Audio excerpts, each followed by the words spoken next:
know why there's so many different religions? Do you want to know which one is right and which one is wrong? Okay, let's dig into this one. I want you to imagine having some guests over and serving only one thing. You're going to serve carrots. That's it. Just carrots. Nobody's allowed to bring anything else to the table. We're only having carrots. How happy do you think everybody would be? And how many times do you think they would be coming over for dinner? So you might say to me, well, Holly, there was a time when we basically only could eat one thing at a time. Okay, let's go around the entire world. Let's invite the entire world, all cultures and all religions over, and only serve one thing.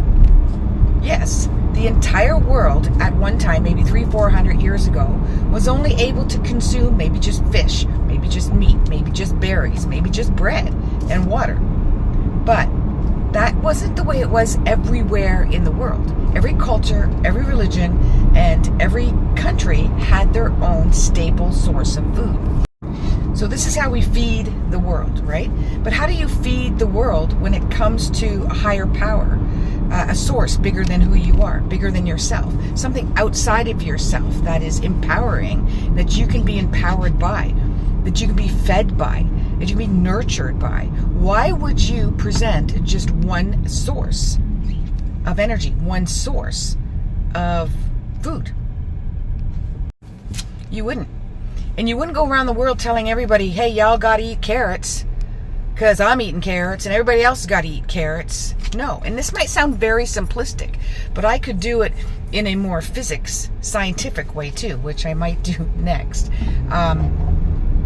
But it's not going to be, you know, it's not going to make, it's going to be the same. It doesn't make any difference how we feed ourselves and nurture ourselves and nourish ourselves with a higher sense of source.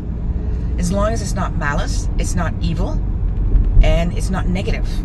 And there are a lot, I was born Roman Catholic, and I'm going to tell you, there's a lot of stuff in the Bible that I don't agree with that happened, or I don't believe it comes from my source. Because why would my source want to pillage and kill and murder hundreds of children or take down a city? Right? So that's the part I don't agree with. Therefore, I'm not going to absorb that as my source of higher being or higher power. If you want to, you go right ahead. It just doesn't feed me. It doesn't nurture me. That's why if I fed everybody in the world carrots and breadsticks, I could kill most of them. Not most of them, but all of them. Because what if you're allergic to carrots? I actually know someone who's deathly allergic to apples. And what if you're you've got a gluten intolerance and it could kill you instantly? That's why you have to be very discerning on what source works for you. Don't argue with somebody about why theirs is wrong and yours is right, or why yours is right and theirs is wrong. There's no point, because if it nourishes them and it feeds them, or it's their route up to what their highest source is, then that's all that matters.